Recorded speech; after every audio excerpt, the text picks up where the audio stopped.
Good evening, praise Lord. Welcome to this video. மத்தியானம் கல்யாண மாலை அந்த நிகழ்ச்சியில் அமெரிக்காவில் நடந்த பட்டிமன்றம் அதில் ஒளிபரப்புனாங்க. அதில் அமெரிக்காவில் நம்ம விட்டுவிடக்கூடாதது பொருளாதாரமே அப்படின்ட்டு ஒரு அம்மா பேசிட்டு இருந்தாங்க. ரொம்ப ஃபன்னியாக இருந்தது. நான் 1984 நான் வந்து அமெரிக்கன் எம்பசி வரைக்கும் நான் போயிருக்கேன். சரி, நேற்று வந்து கல்வியாளர் ஒருத்தர் பேசிகிட்டு இருந்தார், ஜெயபிரகாஷ் காந்தி ஒருத்தர்.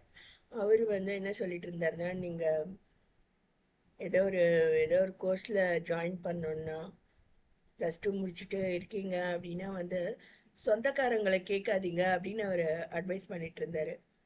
அதுபோல் சிலர் சொல்கிறாங்க, அப்பா வந்து டாக்டர் ஆகணும் அப்படின்னு நினச்சிருப்பாரா, அவரால் முடியல அப்படின்னா வந்து அது பிள்ளைங்க மூலமாக அந்த ஆசையை வந்து நிறைவேற்றிக்கணும் அப்படின்னு பார்க்குறாங்க அப்படின்னு ஒரு இது இருக்குது. அதுபோல் பையனுக்கு இன்ட்ரெஸ்டே இல்லாத துறைகளில் கொண்டு போய் கட்டாயப்படுத்தி சேர்க்குறாங்க அப்படின்னு ஸ்டூடெண்ட்ஸ் மத்தியில் சொல்கிறத நான் கேட்டிருக்கேன். அதுபோல் நானும் மாட்டிட்டு கஷ்டப்படக்கூடிய சூழ்நிலைகள் இருந்தது. அது ஒன்று தான் இந்த அமெரிக்கா போகணும் அப்படிங்கிறது. அமெரிக்காவில் வந்து ஆட்டம் சீசன், அதை வந்து ஃபால்னு சொல்லுவாங்களாம். செப்டம்பர், ஆகஸ்ட், செப்டம்பர் அந்த சீசனை வந்து ஃபால் அப்படின்னு சொல்கிறாங்களாம். அதுமாரி அதுமாரி என்னுடைய கசின் தான் முக்கியமாக என்னுடைய எஜுகேஷனுக்கு பொறுப்பாக இருந்தார்.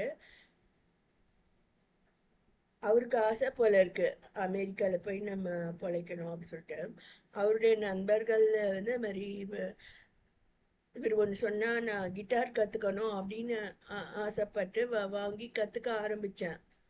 ஆனால் எனக்கு அது வரல.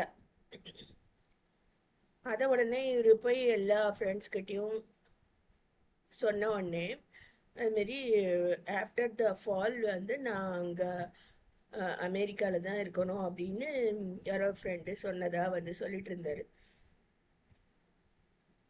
பை காட்ஸ் கிரேஸ் அதை நான் வந்து எப்படி புரிஞ்சுக்கிட்டேன்னா, after falling from my spiritual life நான் வந்து அமெரிக்காவில் போயிட்டு இதுமாரி கிட்டார் அடிச்சுட்டு ஹிப்பியாக தெரியுவேன் அப்படின்னு சொல்லி கிண்டல் பண்ணுறாங்க போல இருக்குன்னு எனக்கு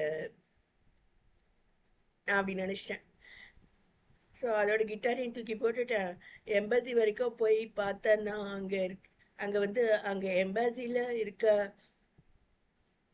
பியூனுக்கு கூட ஏதோ தான் பெரிய அமெரிக்காலேயே பெரிய இதாக இருக்கிறதா நினப்பு இருக்குது. அது மாதிரி எப்பவுமே ஜனங்களுக்கு மேலே நினப்பு இருக்குது. இங்கிலீஷ் நமக்கு தெரில அப்படின்னு நினைக்கிறது தான் இருக்குது. ஏதோ கேட்டதுக்கு கூட you go and see the notice போர்ட்னு ஏதோ சொல்லிட்டாங்க. எக்ஸ்பிளைன் பண்ணவே இல்லை. நான் அப்படியே வெளியே வந்துட்டேன். ஸோ அதெல்லாம் நமக்கு ஒத்து வராது. என்னை வழிநடத்தின சிஸ்டர் ராதான்றவங்க சொல்லியிருந்தாங்க, உனக்கு பின்னாடி உலகம் உருண்டு உருண்டு வந்துட்டே இருக்கு அப்படின்னு. அது போல்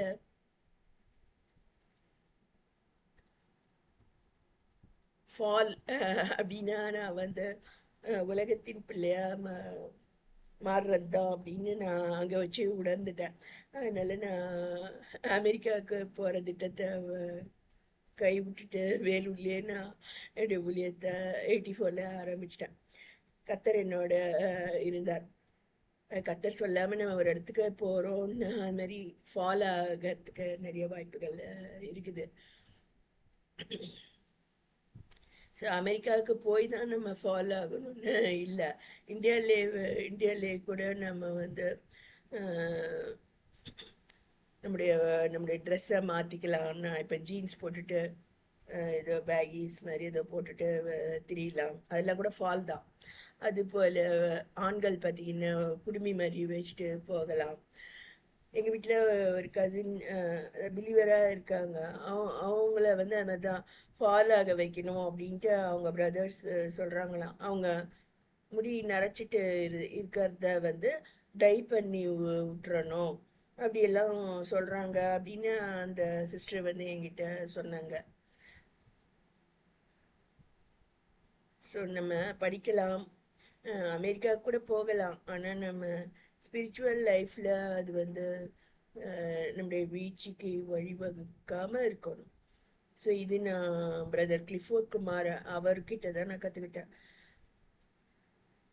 எடுத்த எடுப்பில் ஃபாரின் கண்ட்ரியில் உங்களை வரவேற்க மாட்டாங்க அப்படின்னு அவர் தான் சொன்னார்.